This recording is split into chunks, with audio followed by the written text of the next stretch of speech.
నందిని విడాకుల కోసం కోర్టుకు వెళ్లడానికి రెడీ అయింది. ఆమెతో పాటు ఆమె తల్లి రాజేశ్వరి, కిషోర్ కూడా సిద్ధంగా ఉన్నారు. కాని వాళ్లకు రుద్ర ఇంట్లో ఎక్కడా కనిపించకపోవడంతో చిరాకు పడ్డారు.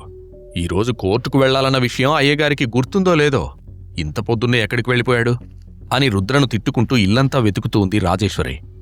అన్ని రూమ్స్ వెతికాను మమ్మీ, ఎక్కడా లేడు. నిన్న పెద్ద పోటుగాళ్ల విడాకులిస్తానని ఎగిరిపడ్డాడు.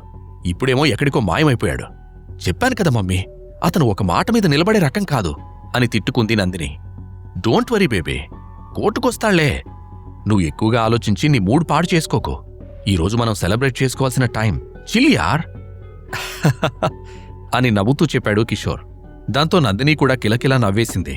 ఆ తర్వాత వాళ్లు ముగ్గురూ కిషోర్ కార్లోనే కోర్టుకు బయలుదేరారు.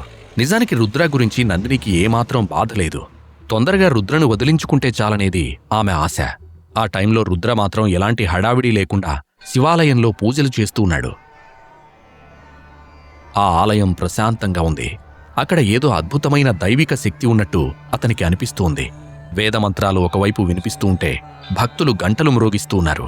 మరికొంతమంది శివలింగానికి అభిషేకాలు చేస్తూ ఉన్నారు. రుద్ర మనసులోనే శివుడికి భక్తితో దండం పెట్టుకుంటూ, అందరితో పోరాడే శక్తినివ్వు స్వామి అని ప్రార్థించాడు. పూజలు పూర్తయ్యాక నేరుగా కోర్టుకు బయలుదేరాడు. అతని మొహంలో ఒక గొప్ప తేజస్సుంది. ఇన్ని రోజుల పాటు తనను అవమానించి మనసును బాధపెట్టిన వాళ్లందరికీ తానెవరో ఏంటో చూపించాలనుకున్నాడు. కోర్ట్ ఆవరణలో కిషోర్, రాజేశ్వరి వెయిట్ చేస్తుంటే లాయర్తో మాట్లాడ్డానికి నందిని లోపలికి వెళ్ళింది. చాలాసేపటి నుండి కిషోర్ని రాజేశ్వరి ఒక ప్రశ్న అడగాలనుకుంది. కాని అలా అడిగితే కిషోర్ ఏం ఫీల్ అవుతాడో అని మనసులో అనుకుంటూ అతన్నే చూస్తూ ఉంది. ఏంటంటే, కొత్తగా చూస్తున్నారేంటి అని నవ్వుతూ అడిగాడు కిషోర్. నువ్వేమనుకోనంటే నిన్నో మాట అడగొచ్చా కిషోర్ బాబు అని మొహమాటంగా అడిగింది రాజేశ్వరి. అన్నీ అనుకున్నట్టు జరిగితే మీరు నాకు కాబోయే అత్తగారు. ఏదున్నా మొహమాట పడకుండా అడగండి అని ఆమె కళ్లల్లోకి సూటిగా చూస్తూ అన్నాడు కిషోర్. నా కూతుర్ని నువ్వు బాగా చూసుకుంటావు కదా, దానికి ఏ లోటు రానివ్వకూడదు అని సూటిగా అడిగింది రాజేశ్వరి. ఆమె తన ఆస్తిపాస్తులు, సంపాదన గురించి అడుగుతోందని అర్థం చేసుకున్న కిషోర్ గట్టిగా నవ్వేశాడు. నేను మీ మాజీ అల్లుళ్లా కాదంటే, ఈ విషయంలో మీరు అస్సలు టెన్షన్ పెట్టుకోకండి. ఎందుకంటే తొందరగానే మా కంపెనీ అగ్రజ ఇండస్ట్రీస్తో ఒక పెద్ద బిజినెస్ డీల్ చేయబోతోంది. అది కాని సక్సెస్ అయితే నా పంట పండినట్టే. మీ అమ్మాయిని నేను పువ్వుల్లో పెట్టుకుని చూసుకుంటాను అని కాన్ఫిడెంట్గా చెప్పాడు కిషోర్. ఆ మాట వినగానే రాజేశ్వరి కళ్ళు మెరిసిపోయాయి. నా కూతురు చాలా అదృష్టవంతురాలు. చూస్తూ ఉండు, నీ డీల్ ఓకే అవుతుంది, నీకు కోట్లలో లాభం వస్తుంది అని అతనికి పట్టపగలే రిచ్ కలలు చూపించింది. అంతలో అక్కడికొచ్చిన రుద్ర వీళ్లను పట్టించుకోకుండా నేరుగా నందిని దగ్గరకు వెళ్లాడు. చివరిసారి అతను నందినిని ఒక ప్రశ్న అడగాలనుకుంటున్నాడు. చివరిసారి అడుగుతున్నాను, నీకు నిజంగా 12 సంవత్సరాల క్రితం జరిగిన విషయాలు గుర్తులేవా? అసలు అలా ఎలా మర్చిపోయావు నందిని అని ఆమె కళ్లల్లోకి సూటిగా చూస్తూ అడిగాడు. అంతవరకు కోపాన్ని కంట్రోల్ చేసుకున్న నందిని బరస్ట్ అయింది. You fool! 12 సంవత్సరాలు భయంకర రాత్రి అంటూ నా ప్రాణాలు ఎందుకు తీస్తావు? నాకవేవి తెలియవని ఎన్నిసార్లు చెప్పాలి? నీ ఓల్డ్ స్టోరీ విని విని నాకు మైండ్ దొబ్బేస్తోంది. ఇక నీతో ఉండడం నా వల్ల కాదు. ఈ డివోర్స్ పేపర్స్ మీద సైన్ చేయి.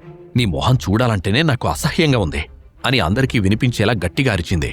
రుద్ర మారు మాట్లాడకుండా ఆ పేపర్స్ మీద సంతకం చేశాడు. నందిని కూడా సైన్ చేయడంతో అఫీషియల్గా వాళ్లకు విడాకులు పూర్తయ్యాయి. అది చూసిన కిషోర్ చప్పట్లు కొట్టాడు. వావ్ నందిని, ఇప్పుడు నువ్వు ఫ్రీ బర్డ్ అని ఆనందంగా చెప్పాడు. ఎస్, ఇన్నాళ్లకు మాకు పట్టిన దరిద్రం వదిలిందే అని రుద్రని చూస్తూ సీరియస్గా చెప్పింది నందిని.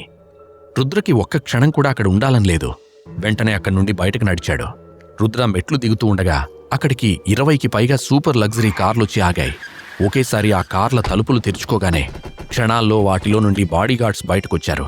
ఒక నల్లటి కారులో నుండి 70 ఏళ్ల వయసున్న ఒక పెద్దాయన దిగాడు.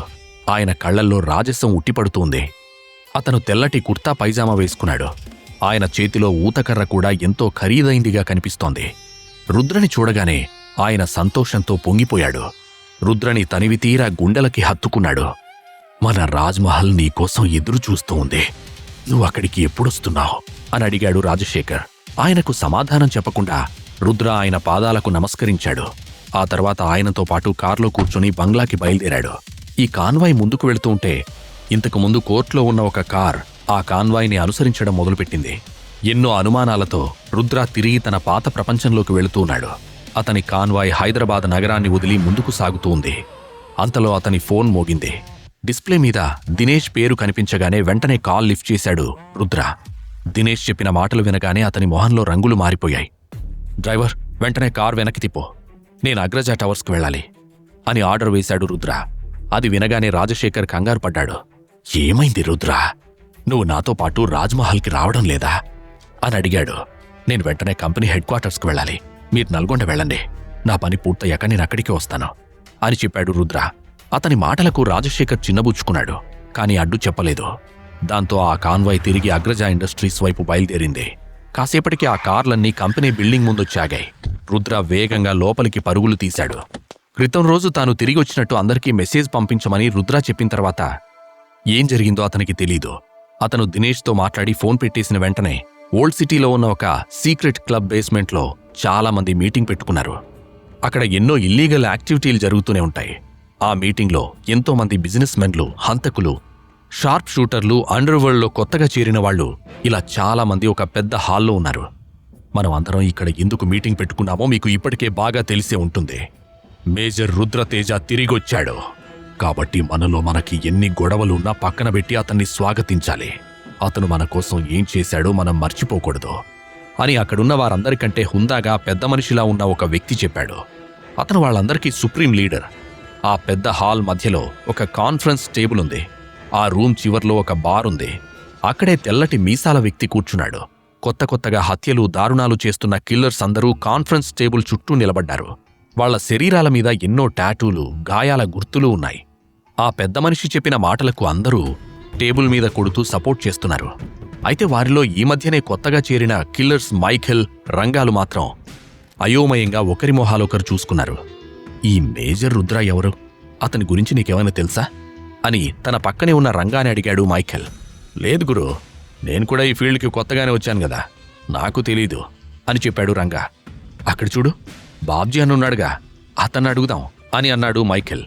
ఈ బిజినెస్లో తలపండినవాడు బాబ్జీ, అందుకనే రుద్ర గురించి అతన్ని అడిగితేనే బావుంటుందని అనుకున్నాడు మైఖేల్. తెల్లటి మీసాలను తిప్పుకుంటూ సీరియస్గా చూస్తున్న బాబ్జీ దగ్గరకు వెళ్లాడు మైఖేల్. అతని వెనకే రంగా కూడా వెళ్లాడు. ముఖం మీద పెద్ద ఘాటుతో చూడ్డానికి భయంకరంగా కనిపించే బాబ్జీ కేవలం 4.5 అడుగుల ఎత్తు మాత్రమే ఉంటాడు. ఇప్పటివరకు అతను ఎన్ని హత్యలు చేశాడో లెక్కేలేదు. తన దగ్గరకొస్తున్న మైఖేల్ రంగాలను సీరియస్గా చూశాడు. నువ్వు చాలా కాలంగా ఈ ఫీల్డ్లో ఉన్నావుగా అన్నా, నీకు మేజర్ రుద్ర ఎవరో తెలుసా అని సూటిగా పాయింట్కొచ్చాడు మైఖేల్. ఆ మాట వినగానే బాబ్జీ గట్టిగా నవ్వేశాడు. ఏందిరా నీ అబ్బా, రుద్ర ఎవడో కూడా తెలియకుండానే ఇక్కడికొచ్చావా? ఈ మీటింగ్ లేకుంటే అమ్మ తోడు నిన్ను ఇక్కడే అడ్డంగా పాతిపెట్టేవాణ్ణే. 5 ఏళ్ల కిందట ఇక్కడ ఏం జరిగిందో నిజంగా నీకు తెలీదా అని మీసాలు మెలేస్తూ అడిగాడు బాబ్జీ. లేదు బాబ్జీ అన్నా, అప్పటికి ఇంకా మేం ఫీల్డ్లోకి రాలే అని చిన్నగా చెప్పాడు రంగా. చంపేశావు పో. 5 ఏళ్ల కిందట అండర్ వరల్డ్లో ఒక డెవిల్ వచ్చాడు. వాడికి రక్తదాహం ఎక్కువ. ఎవడు కనిపిస్తే వాడిని చంపేసేవాడు. అడ్డొచ్చిన వాడిని నిలువున నరికేసేవాడు. వాడికున్నది ఒకే ఒక్క కళ, ఈ అండర్ వరల్డ్ ప్రపంచాన్ని వాడి గుప్పెట్లో పెట్టుకోవాలని ఆశపడ్డాడు. ఆ ఆశ తీరకుండానే ఓ హీరో అడ్డుపడ్డాడు అని చెప్పనట్టు చెప్పాడు బాబ్జీ. ఒకవేళ ఆ హీరో రుద్రనా అని అనుమానంగా అడిగాడు రంగా. ఆ మాటకు బాబ్జీ మళ్లీ గట్టిగా నవ్వేశాడు. తస్సదియా, హీరోరా, వాడే హీరో. వాడొచ్చాక ఒక్కొక్కడికి కారిపోయింది. అమ్మ తోడు ఆ డెవిల్కి దిమ్మ తిరిగిపోయింది. ఆ డెవిల్ సృష్టించిన అండర్ వరల్డ్ ప్రపంచాన్ని నాశనం చేశాడు అని గర్వంగా చెప్పాడు బాబ్జీ. అది వినగానే రంగాకి ఆసక్తిగా అనిపించింది. మైఖేల్ మాత్రం అతని మాటల్ని సీరియస్గా వింటూ ఉన్నాడు. అతనికి ఎవరో గుర్తుకొస్తున్నట్టు అనిపించింది. ఆ తర్వాత ఏం జరిగింది? ఒంటరిగా ఒక్కడే అండర్ వరల్డ్ ప్రపంచాన్ని ఎలా నాశనం చేయగలిగాడు అని ప్రశ్నించాడు రంగా. అందుకేరా వాడు హీరో. అమ్మ తోడు వాడొక గోస్ట్.